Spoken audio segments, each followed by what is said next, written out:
कभी कभी खामोशी चीखती है और लोग उसे सुन नहीं पाते।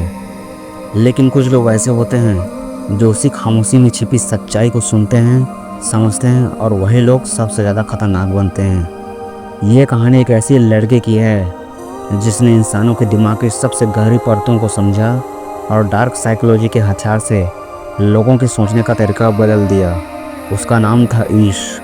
ईश के माता पिता बचपन में एक हादसे में चल बसे और रिश्तेदारों के बीच पलता रहा, लेकिन हर जगह उसे एक ही चीज़ मिली, नज़रअंदाज किया जाना।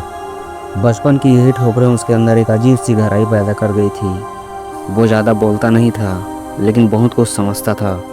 उसकी ज़िंदगी का एक ही मकसद था, लोगों के दिमाग पर काबू पाना, किसी को मारे बिना, किसी को छुए बिना, बस उनके अंदर घुसकर उनकी सोच को बदल देना। वो हर इंसान को ऑब्जर्व करता, उसकी चाल, उसकी मुस्कान, उसका झूठ, उसकी बेचैनी, उसका डर। उसे समझ में आ गया था कि लोग खुद को कितना भी स्मार्ट समझ लें, लेकिन उनका दिमाग कुछ ऐसी साइकोलॉजिकल ट्रिक्स के आगे कमज़ोर पड़ जाता है जिनका उन्हें पता भी नहीं होता। इसने सबसे पहले जिस टेक्निक का इस्तेमाल किया उसे कहते हैं मिररिंग। जब आप सामने वाले की बॉडी लैंग्वेज, बोलने का तरीका, उसके हाव भाव तक कॉपी करने लगते हैं तो सामने वाला आपको अपने जैसा मानने लगता है।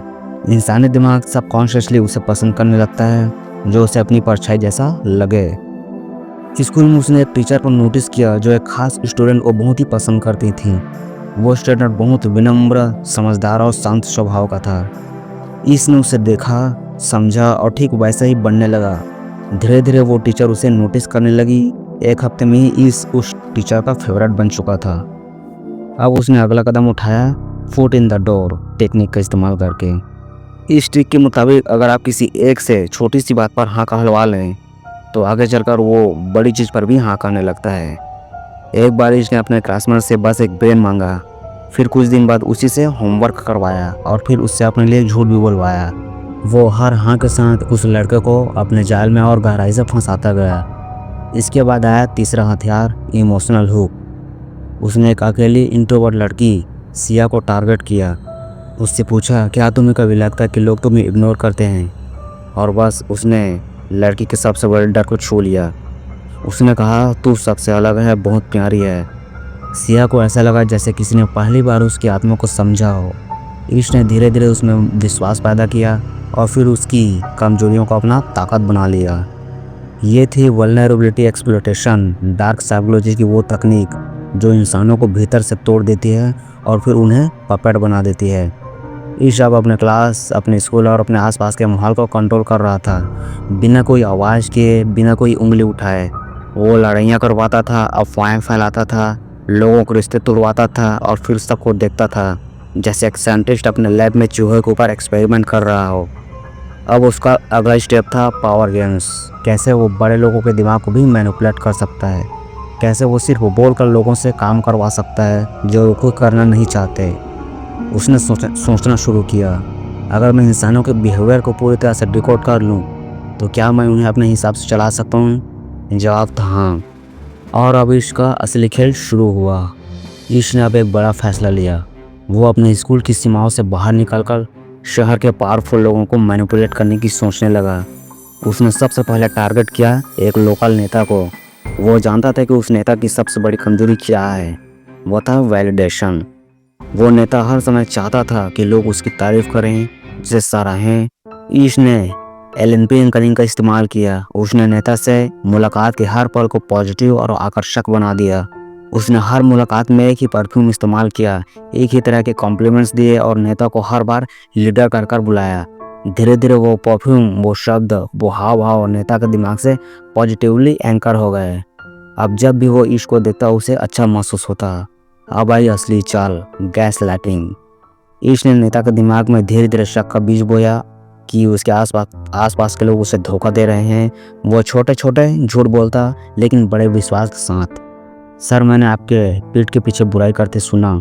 सर, वो आपकी पोजीशन चाहते हैं। नेता धीरे धीरे उन सब लोगों से दूर होता गया और ईश को अपना सबसे भरोसेमंद इंसान मानने लगा। ईश का अगला टूल था रिवर्स मैनिपुलेशन। जब कोई उससे कुछ मांगता वो पहले मना कर देता और फिर बाद में कृपा की तरह हाँ कहता। इससे लोग उसे पावरफुल और डिसेसिव समझने लगे। शहर में धीरे धीरे लोग उसे पहचानने लगे, लेकिन किसी को यह नहीं पता था कि वो असल में क्या कर रहा है। वो अफवाहें फैलाता, झूठी कहानियाँ करता और फिर उन्हीं का समाधान भी देता। हर कियोस्क का क्रिएटर और सलूशन का मालिक सिर्फ ईश। लेकिन कहानी यही ख़त्म नहीं होती। एक दिन एक लड़की उसकी ज़िंदगी में आई, आरोही, जो उसकी हर चाल को समझती थी, जो उससे डरती नहीं थी बल्कि उसे बदलना चाहती थी। अब तक ईश ने आसपास के लोगों को अपनी चाल में फंसा लिया था, लेकिन अब एक ऐसा मोड़ आया जिसने उसने कभी सोचा भी नहीं था। उसका अगला कदम सबसे खतरनाक होने वाला था। वह खुद अपने जाल में फंसने वाला था। इस बार उसे एक नई लड़की मिली, आरोही। वह बेहद स्मार्ट थी और सबसे खास बात यह थी कि उसे इश्क की हर चाल समझ आ गई थी। आरोही से मिलने पर इश्क को एक अजीब सा एहसास हुआ। वह उसे कंट्रोल नहीं कर पा रहा था, जैसे वह खुद किसी की चाल में फंसा हुआ हो। आरोही ने इसके गेम्स को बहुत जल्दी समझ लिया। वह जानते थे कि वह जब भी किसी से बातें करता तो उसमें एक खास तरीके से मैनिपुलेटिव तरीका होता। वह भी उसी तरह से अपने शब्दों और भावनाओं को खोलती जैसे इस करता था। लेकिन एक फ़र्क था, आरोही किसी को भी अपने हिसाब से मोड़ने का खेल नहीं खेल रही थी। वह उसको उसकी असलियत दिखाना चाहती थी। एक दिन आरोही ने इसको एक अलग तरह से चैलेंज किया। तुम्हारी सारी चालें मुझे समझ में आती हैं, लेकिन तुम्हारी सबसे बड़ी कमजोरी क्या है? ईश थोड़ी देर के लिए चुप हो गया। उसने कभी इस सवाल का जवाब नहीं दिया था। उसकी कमजोरी क्या थी? क्या वह वाकई अपनी हर चीज़ को कंट्रोल कर सकता था, या उसे भी अपनी खुद की कमजोरियों को सामना करना होगा? आरोही ने उसे समझाया, तुम्हारे पास सभी जवाब हैं, लेकिन तुम्हारे पास सवाल नहीं है। तुम हमेशा दूसरों से यह सवाल पूछते हो, क्या तुम मेरे जैसा बनना चाहते हो? लेकिन कभी भी तुम अपने से यह सवाल नहीं करते, क्या मैं वह इंसान बनना चाहता हूँ जिसे मैं बन चुका हूँ? इसको यह बात बहुत गहरी लगी। वह पहले कभी किसी से इतनी सच्ची बात नहीं सुन पाया था। आरोही ने उसे अपनी सबसे बड़ी ताकत और कमजोरी दोनों का एहसास दिलाया। वह खुद था जो अपनी मानसिकता और भावनाओं को एक जाल में फंसा चुका था। आरोही के इस सवाल ने ईश को अंदर से हिला दिया। क्या वह वाकई उस खेल में फंस चुका था जिसे उसने दूसरों पर खेला था?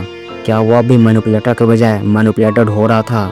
उसे समझ आया कि उसने लोगों के दिमाग को तो बहुत अच्छे से पढ़ लिया था, लेकिन खुद को नहीं।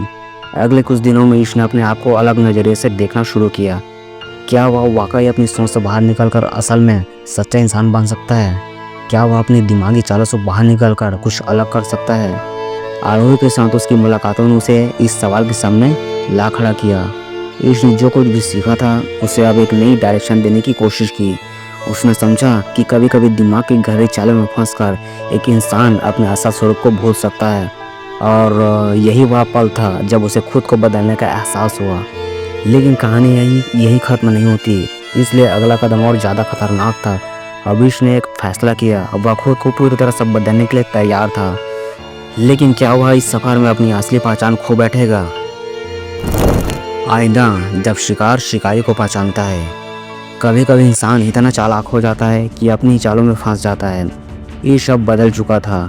एटलीस्ट वह खुद को बदलने की कोशिश कर रहा था, लेकिन एक सवाल बार बार उसके अंदर गूंज रहा था, क्या मैं वो इंसान बनना चाहता हूँ जिसे मैं अब तक बना रहा हूँ? वो देर रात तक अकेले बैठा रहता, अपने ही बनाए इल्यूज़न की मेज़ में खोया हुआ, लेकिन दिमाग कभी चुप नहीं रहता और मन वो तो कभी भी धोखा नहीं खाता।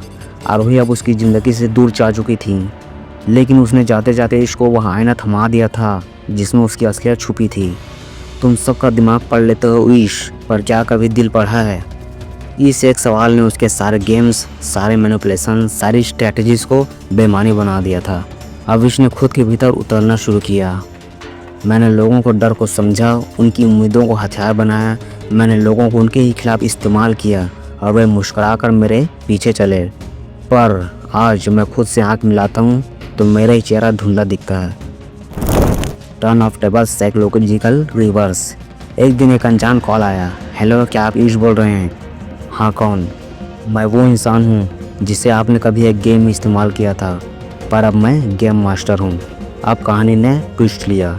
ईश ने जिन लोगों को अतीत में मनोवैज्ञानिक रूप से तोड़ा था, उनमें से एक अब वापसी कर चुका था, नई सोच, नई चालों और एक ही मकसद के साथ। अब मैं तुम्हारे दिमाग से खेलूँगा जैसे तुमने कभी मेरा मन तोड़ा था। अब शुरू हो माइंडसेट वर्सेस माइंडसेट का असली खेल। Final battle, game of identity. इसके सामने अब वही इंसान था जिसे उसने कभी तोड़ा था, पर आज वो उससे भी ज़्यादा चालाक और ख़तरनाक बन चुका था। मुझे तुम्हारी तरह बनना पड़ा ताकि तुम्हें तुम्हारी असलियत दिखा सकूं। तुम सिर्फ एक मैनिपुलेटर नहीं हो, तुम एक डरपोक हो जो असली खुद से भागता है। और तब इस पहली बार टूटा। उसने खुद से कहा अब बहुत हुआ, अब मैं खुद को रिक्लेम करूंगा। फाइनल रिडेप्शन और कंप्लीट कोलैप्स। इस फैसले के बाद इसने अपने सारे पुराने गेम्स बंद कर दिए। वह थेरेपी के लिए गया, खुद को आइसोलेट किया और एक डार्क रूम में खुद को हर रोज एक सवाल के साथ बैठाता। आज मैंने खुद से क्या सीखा। धीरे धीरे उसका माइंड क्लियर होने लगा। अब वह दूसरों को मैनिपुलेट करने की जगह उन्हें हील करने की कोशिश करने लगा। जिस दिन तुम खुद के दिमाग से डरना छोड़ दोगे, उसी दिन तुम दूसरों के मन से खेलने की ज़रूरत महसूस नहीं करोगे। यह थी कि ऐसी कहानी जो सिर्फ मनोविज्ञान नहीं बल्कि आत्मा को भी छू जाए, जहां नायक और खलनायक दोनों एक ही व्यक्ति है, इंसान के अंदर छिपा उसका मन। उम्मीद करता हूँ दोस्तों ये वीडियो आपको पसंद आई होगी, और ये वीडियो पसंद आई तो प्लीज़ मेरे चैनल को ऐसी नॉलेजेबल वीडियोस के लिए सब्सक्राइब करना मत भूलिएगा। और अगला वीडियो आप जो है किस टॉपिक पर देखना चाहते हैं नीचे कमेंट में मुझे ज़रूर बताइएगा। तो मिलते हैं नेक्स्ट वीडियो में, तब तक के लिए टेक केयर गाइस।